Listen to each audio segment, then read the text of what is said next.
Hey guys, we are back for another week of Read Along with Alane, and this week we are reading outside so we can get some fresh air. So I hope you guys are getting some fresh air too. Now, we left off on chapter 17, which was a really good chapter because Abigail was in the middle of this creature contest to see who could capture the most powerful creature, and Indira got all up in her face and wanted a competition and challenge her, and Calla got in the middle of it, and so they ended up wagering for her spell book, which turned out to be really interesting. And then the chapter ended really on a cliffhanger because she was in the swamps all by herself, and all of a sudden a Viking attacked her, and if that wasn't enough, then an Omera came out of nowhere and literally swept her away. So I can't wait to see what happens next. Now, chapter 18 is being told from Hugo's point of view. So let's see what Hugo has to say.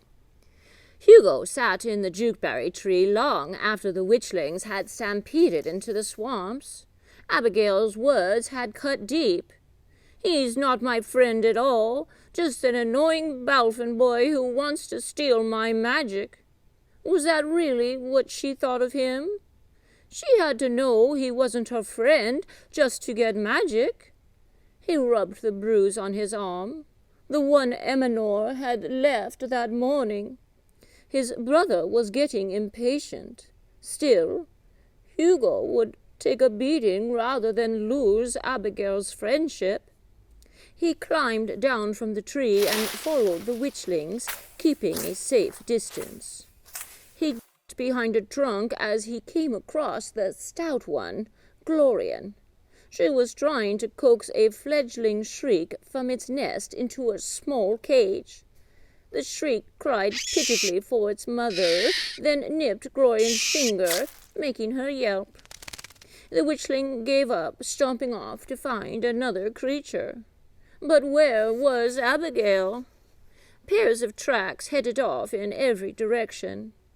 Knowing Abigail, she would stay as far away from the other witchlings as possible. He spied a single pair of tracks that led deeper into the swamps. He followed them, keeping close to the tree trunks to hide from the girls that trickled through. After several minutes of walking, the swamp grew eerily quiet, with only the occasional cries of shrieks.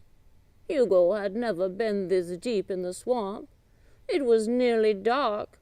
The dead branches gnarled and twisted together so tightly overhead, hardly any light was let in.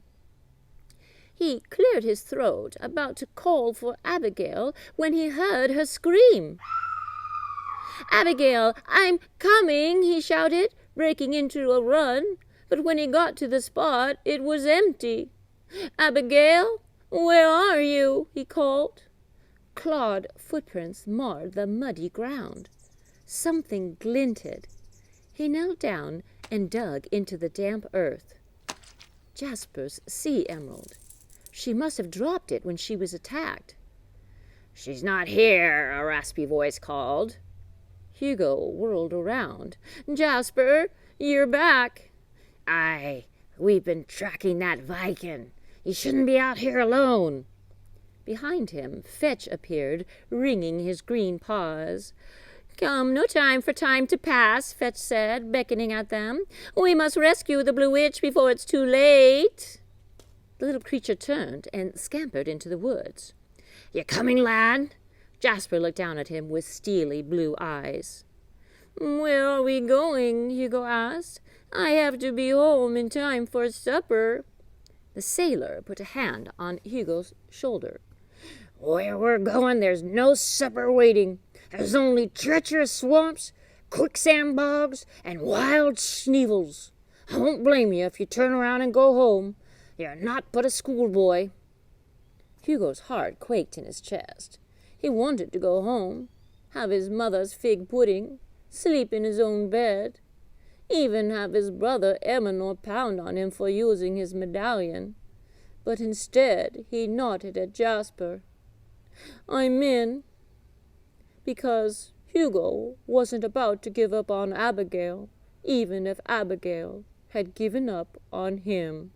Oh, that's kind of a nice chapter. It's a little short chapter. What did we learn in this chapter? Well, first we learned that Hugo was up in the tree when Abigail said those mean things about him. Now, I think she said those things because Calla was kind of needling her that Hugo only liked her because he wanted her magic. So when Andera said that she was hanging out with this Balfin boy that was her friend, she's like, no, it's not my friend, because she's kind of mad and sensitive, right? But she doesn't know that Hugo's up in the branches listening. So that probably really hurt his feelings, don't you think?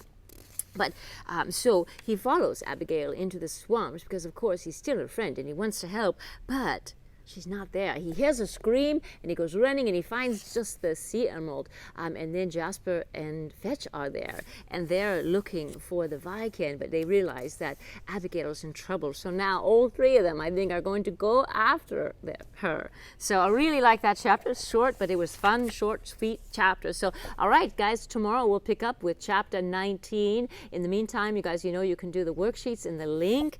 And otherwise, I want you guys to get outside, stay healthy, stay well, have some fun, and Miss Alane will be back tomorrow for another day of Read Along with Alane. All right, Alane out.